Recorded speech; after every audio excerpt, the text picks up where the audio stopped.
Hello everyone, welcome to a new episode of Assassin's Creed Unity. Since last episode I grinded a bit more.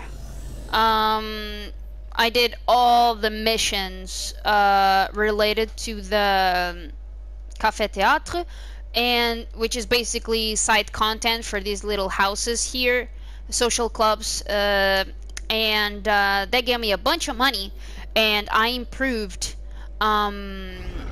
well, Arno's arsenal. However, I'm still level 3 out of 5. So I'm not exactly like overpowered or anything, but I'm better than before. So with that said, let's just jump into the next mission. Oh, and I also forgot, but I do have a bunch of god damn it, database entries, so let's check those as well. Do I have general? Probably not then. Groups. Alright, I haven't read this. Les Chouans. At the time of the revolution, counter-revolutionary bastions established themselves within France, the most famous and powerful of which was Les Chouans, in the Vendée region of western France. Les Chouans rejected conscription into the National Army and, alarmed by the radical anti-clerical direction of the revolution, raised their own troops to oppose it. More largely, the term Chouan came to be associated with rural, anti-revolutionary, pro-royalist sentiment. They also came to be associated with the sound of sneezing. You could never be sure whether someone was discussing the Chouans or just had a heavy cold. I never heard anyone sneeze like that. The Girondists.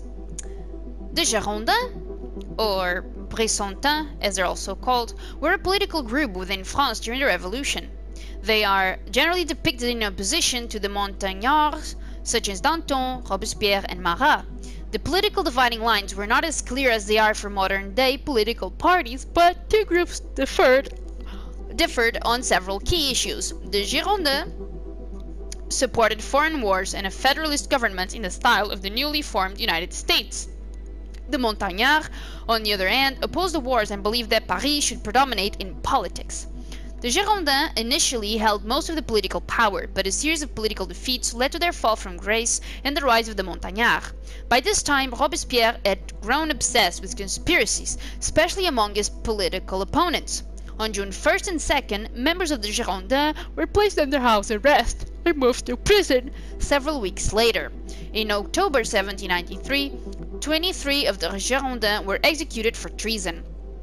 So, this is about the house arrest, which makes it sound tidy. In reality, Henriot drove cannon up to the National Convention and threatened to fire if the politicians didn't give up the Girondins. Activate sarcasm and received a totally fair trial too, I'm sure, and sarcasm. Alright, so, Alexandre Lenoir. With the onset of the revolution, curator Alexandre Lenoir set about saving and protecting France's historic monuments, objects, and properties. He successfully demanded that all national assets be confiscated or put into storage to avoid their dispersion or, even worse, destruction. Lenoir openly fought revolutionary vandalism despite violent de-Christianization campaigns, but could only look on helplessly at the desecration of the royal tombs at the Basilica of Saint-Denis. André de Guzman. André de Guzman came to France in 1778 from Spain. An aristocrat, his lavish lifestyle brought him to the verge of bankruptcy. At the height of the revolution, he joined Jacques-René Hébert camp along with D'Aranger and became a fierce and relentless opponent of the Girondins. He eventually fell in with members of the Bande Noire, or Black Band, a group of speculators who specialized in issuing false banknotes or purchasing, well below their price, various chateaux and abbeys. Carmelite nuns? Carmelite? I'm not sure.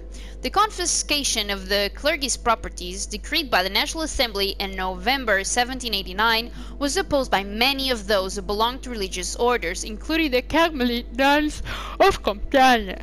In February 1790, with the dissolution of the monastic orders, French nuns were asked to return to their homes, however they refused. Housed in 1792, they found refuge at the homes of villagers. However, with the Reign of Terror in 1794, houses were searched to ensure that no nuns were being hidden. 16 Carmelite nuns were arrested in June 1794 and held at the Conciergerie in Paris. During the ensuing trial, prosecutor Fouquier Tinville affirmed that they were accused of having secret counter-revolutionary meetings and continuing to be loyal to their religious order and their authority. They were guillotined at the Place du Trône on July 17, 1794. On May 27, 1906, they were beatified by Pope Pius X. Jean Gilbert. The gendarme who ruined Marie Antoinette's escape from the concierge, the queen had pinpricked a message into a piece of paper in reply to a secret message hidden in the petals of a carnation. This was an early form of DMing someone. The plan known as Complot Doyen dictated that Gilbert take this message to the queen's allies on the outside in return for 400 louis, a tidy sum equivalent to 3 years' pay. Many of the queen's captors felt compassion for her. Some even brought her flowers. This would greatly annoy Fouquier Tinville, the public prosecutors. Bringing her flowers was a terrible idea. She probably had to check every bloody leaf in case there was a message on one. It was an enormous waste of her time. Gilbert had second thoughts at the last minute. If the plan failed, it was the guillotine for him too. He spoke up, revealing the escape attempt and in the queen's last desperate hope of survival. Jean-François Champollion. Champollion, particularly Arabic, Champollion was a student of Oriental languages, particularly Arabic and Persian, at the prestigious Collège de France. He showed extraordinary linguistic talent and began to learn Coptic. A proficient scholar, he was appointed professor of history at the University of Grenoble, aged only 18. Champollion was fortunate in obtaining a copy of the transcripts of the Rosetta Stone and put forward the idea of the stone's hieroglyphs consist of both ideograms, which express ideas, and phonograms, which express sounds. He eventually deciphered the hieroglyphs, which led him to reveal an unknown chapter of Egyptian history. Dude, that is fucking amazing. Joseph Barras. Born on July 30, 1779, Joseph Barras was the son of a gamekeeper. His two brothers had been sent to the borders to fight the Prussians, while Joseph, too young to join the army, was sent to Vendée as drummer boy. He died in an ambush near Gelée. He was probably a simple horse theft gone awry. Nevertheless, the legend grew that counter-revolutionaries had tried to force him to declare "Long live the king," to which he retorted "Long live the République," for which he was killed. The image of the fallen boy was seized upon by Robespierre himself, proclaiming only the French have 13-year-old heroes. Barras was interred in the Pantheon as a hero of the Revolution. In December 1793, painter Jacques-Louis David completed his work entitled The Death of Joseph Barras. Joseph Fouillon de Douai. Considered clever but harsh, this staunchly conservative intendant of finances would be one of the first victims of a populace venting fury over lack of food and high taxes. Just before the fall of the Bastille, he had the misfortune of replacing Jacques Necker, who was lauded as the savior of France, by the starving masses who knew only that under Necker, taxes were lower. In the popular imagination, Fouillon, along with his son-in-law, Berthier de Sauvigny, bore some responsibility for the food shortages that plagued the nation throughout the period. By legend, he had said during an early famine, "If they're so hungry, they can graze on hay." Fouillon met an unpleasant end. Taken from his refuge in the countryside, he was marched barefoot to Paris, whipped with nettles, made to carry a bundle of hay, and given only peppered vinegar to drink. After several attempted hangings, he was beheaded and his head paraded in the streets on the end of a pike. That is fucking graphic. Goodness. I need this. No, I read this.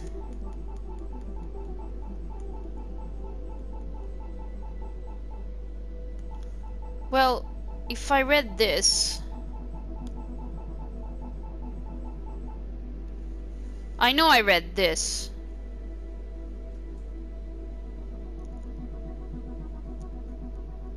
I'm pretty sure I read that before. Items?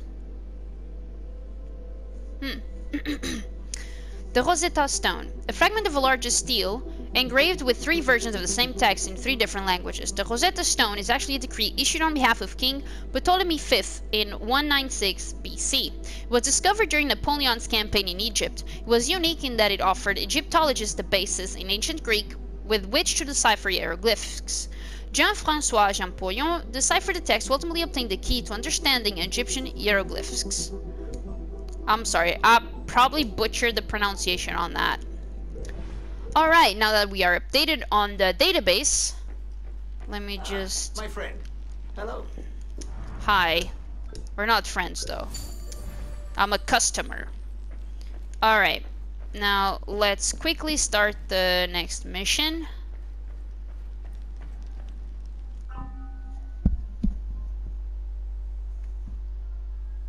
Okay, I'm not sure if you can hear it, but there's a bunch of noise outside. I'm not sure if just closing the window is enough, but if not, I'm sorry.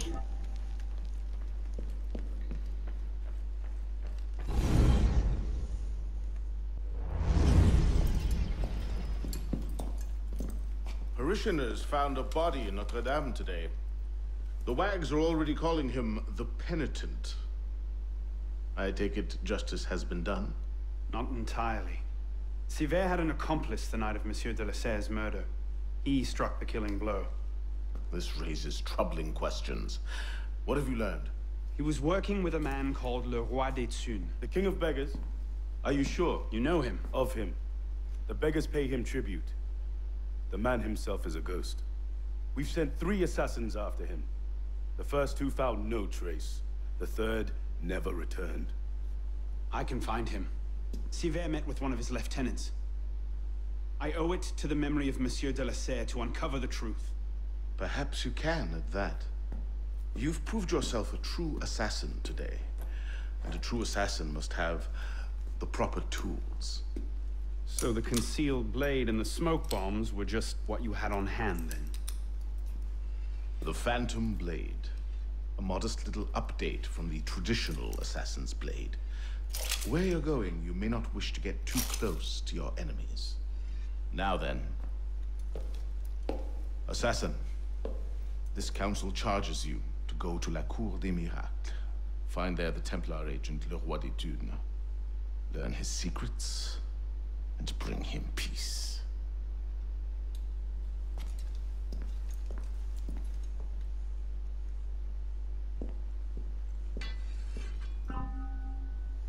Phantom Blade. L1 quick shot. Okay.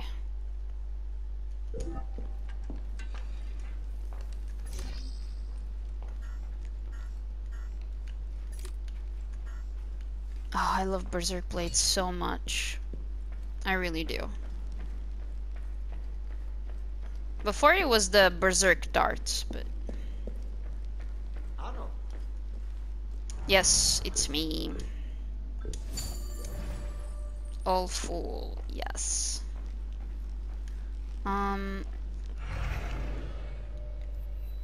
So that was just a cutscene. Where's the next mission? Is it here? No, it can't be here. It can't be here. Missions. Over there. Okay. Can we fast travel? Yes.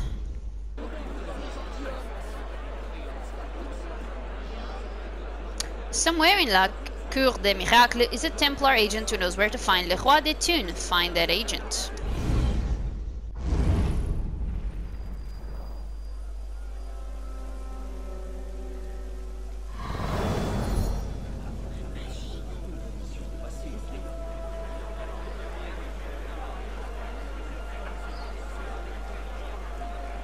I don't know what it says in here. Entrée à vue risquée? Like enter at your own risk? Something like that?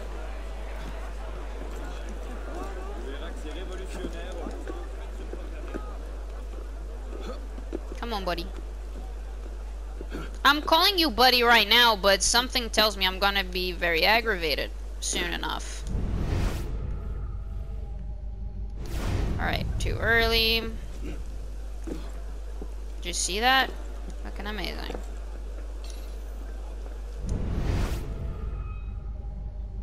Alright, so... Wait, cheer up. I was in the colony a few years ago. Now that was ugly.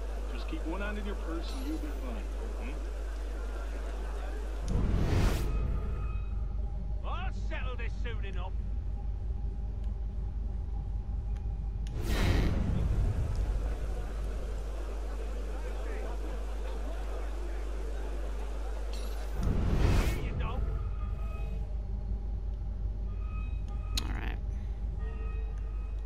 Oh! We found it.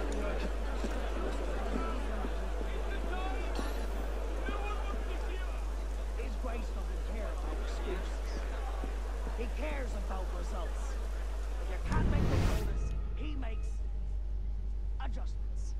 Dr. Cut Enough! off. No, move away! No, please! God, no! You'll get trained here. Don't chase me! Move up! Right, game. Game, I found it.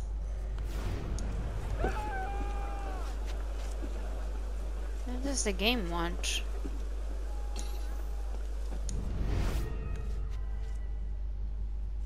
What? I am very confused.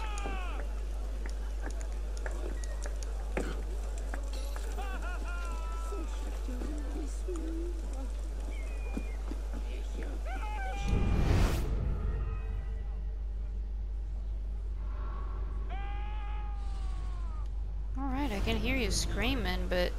Cela ne cessera-t-il donc jamais?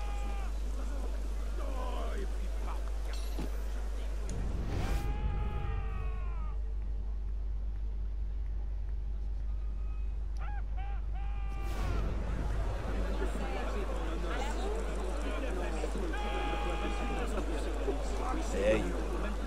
Le Roi des Thunes, Lieutenant Latouche. Oh god. Oh, I wouldn't do that. Look.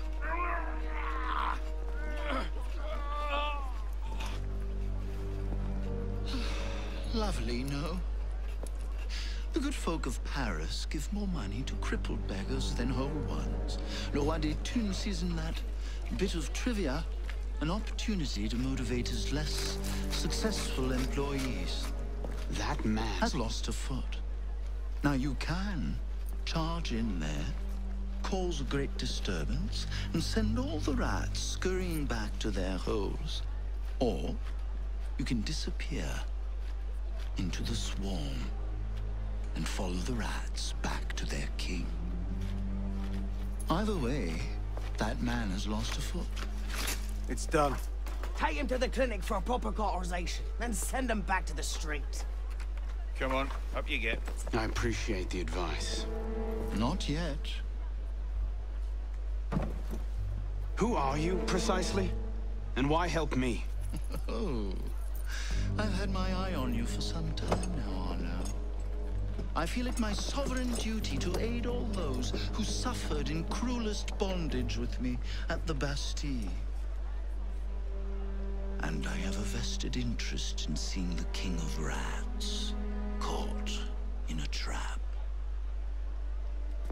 As to my name, I have the pleasure of being Donatien Alphonse François, Marquis de Sade. Do pay me a visit when you've tired of chasing vermin. Isn't this guy an absolute creep? He's left a lovely trail. Good luck. I think he is. I think he's incredibly sadistic. Hold on.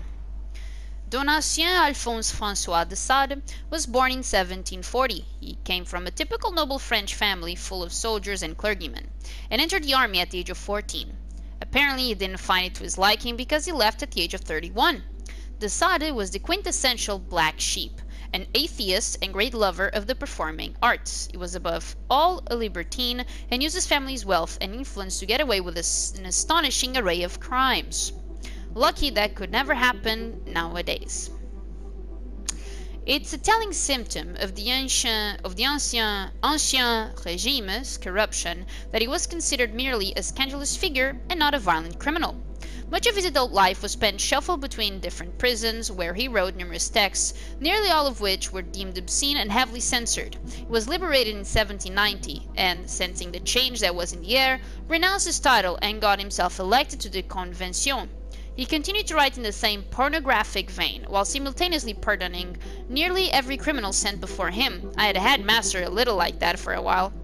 His governmental tenure was short-lived. In late 1793, openly critical of Robespierre, he was arrested for moderatism and imprisoned for a year. He never rejoined the political sphere, and in 1801, under Napoleon's orders, he was arrested once again and sent to prison, where he would remain until his death in 1814, having outlived a monarchy, a revolution, and an empire. Still, at least he had his naughty writing to keep him warm at night. Hold on. Alright guys, so I did read more about this guy. Whatever is in here is very little of who this lunatic actually is. Nights are getting cold again. You don't get them in where the chimneys are. What chimneys? The ones his Grace had put in when he took over down the road. They won't go until we're warm as a day.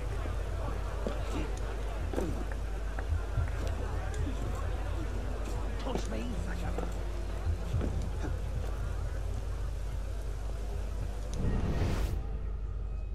Get back.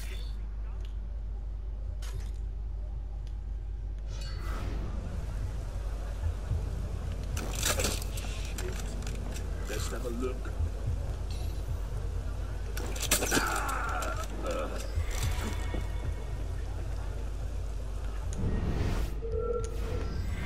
Oh, I'll serve you up my famous tooth explosion. there.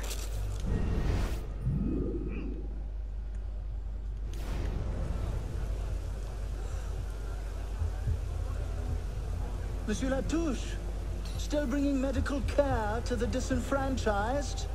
Your day will come, Liberty. Rather sooner than you think, I'm sure.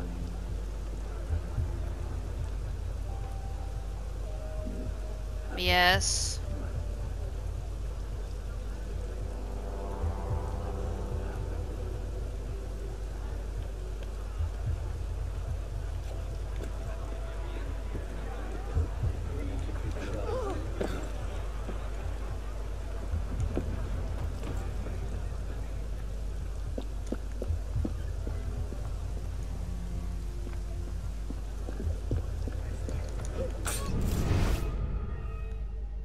Where did he go?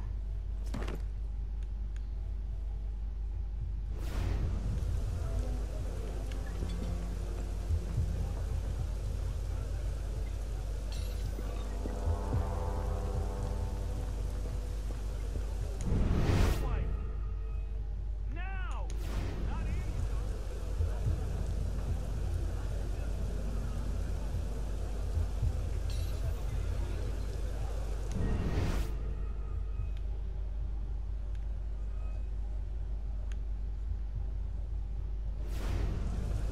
Is it true what he did to Thierry? I remember the man's screams and how long they lasted.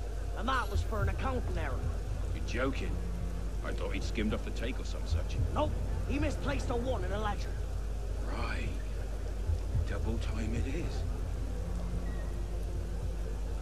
Come on, game.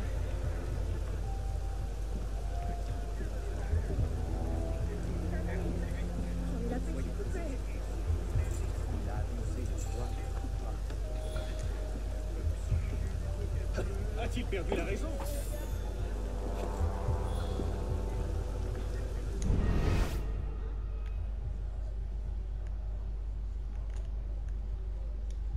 Don't test me!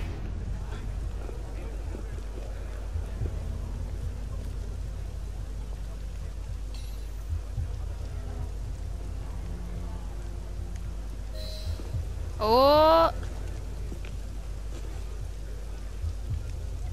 Get him inside, quickly. Something doesn't feel right. He's dead, sir. Then toss him in the gutter and get yourselves inside.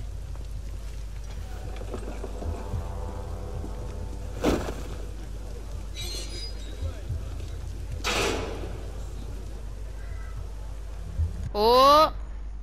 Alois Latouche, a tax assessor during the reign of Louis XVI, Alois Latouche seemed destined for a life of middle-class mediocrity. He was a tax assessor, he only had himself to blame. Records indicate that he was dismissed from his post amidst charges of bribery, and unable to find further employment, he sank into obscurity.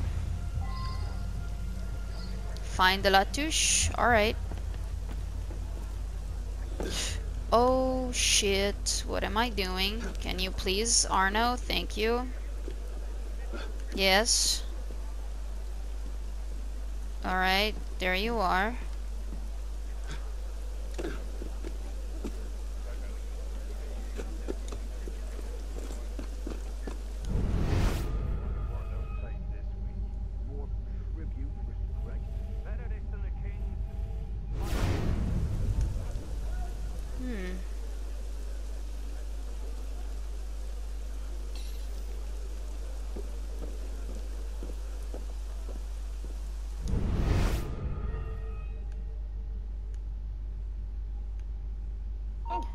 Whoa.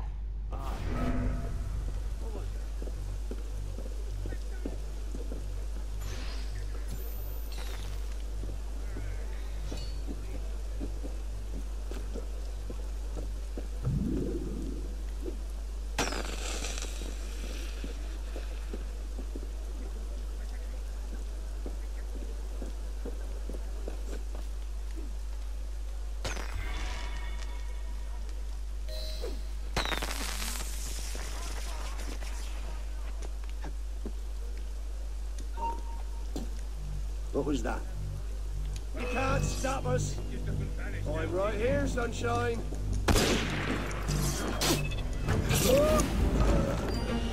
Well, at least the AI is dumb, but shit. Bum bum.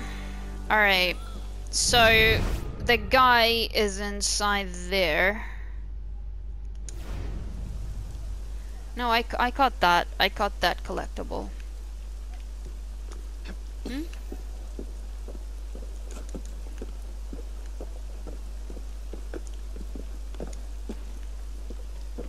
All right. Is there...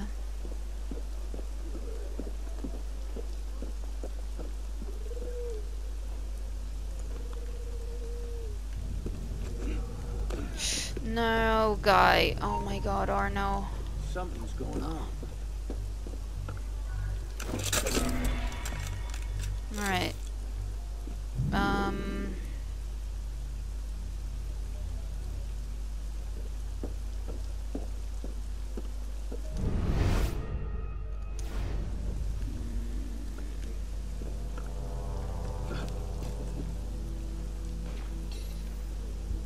Okay, well, that is inside the house. I can definitely get in there through there.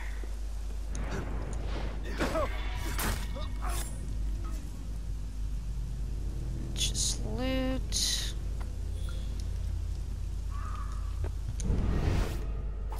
Oh. What's the order for the unfortunate in bed 6? Formerly burned in a fire that killed his family and drove him mad. A burn job? Do you know how hard those are to get right without burning half the district to ash? Use a few drops of the strong acid. Layman can't tell the difference.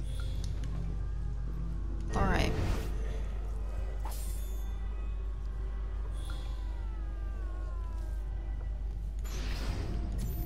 Give me the smoke. And berserk, probably.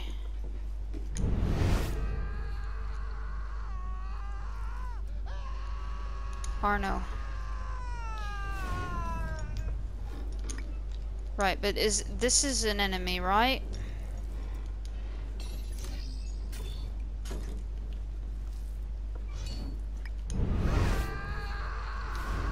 she's not.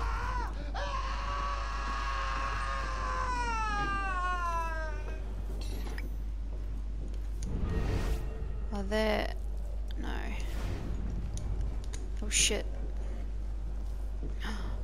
This door. Oh!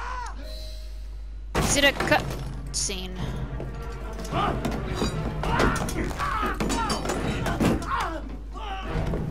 No!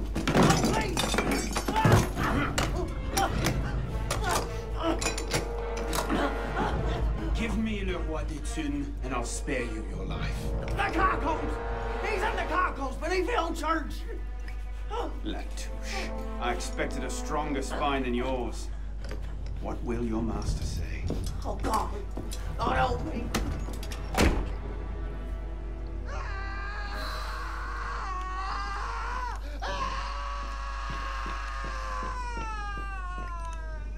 Nope, let's go up, let's go up, let's go up.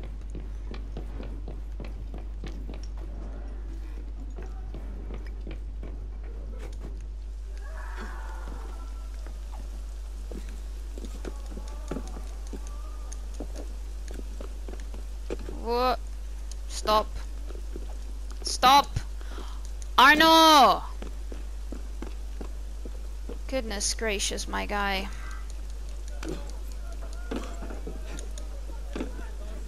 Boom.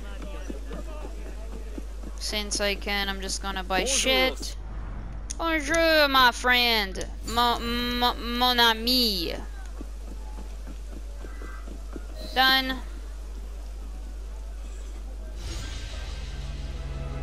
Woohoo!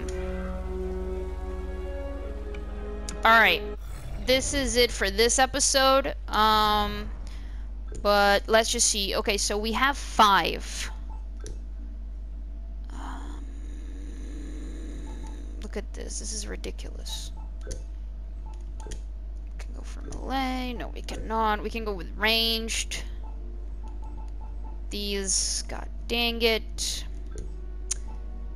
Stealth. We do. Wait, what? Right.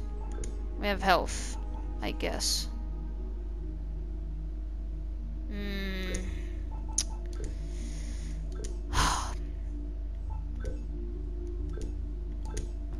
Can I... Alright, I'm gonna buy this because I might actually do some more co-op. I actually don't know. I actually don't know. Fuck it, I'm just gonna save this, I guess. But yeah. This is it for today's episode. Thank you so much for watching. I really appreciate it, and I'll see you soon.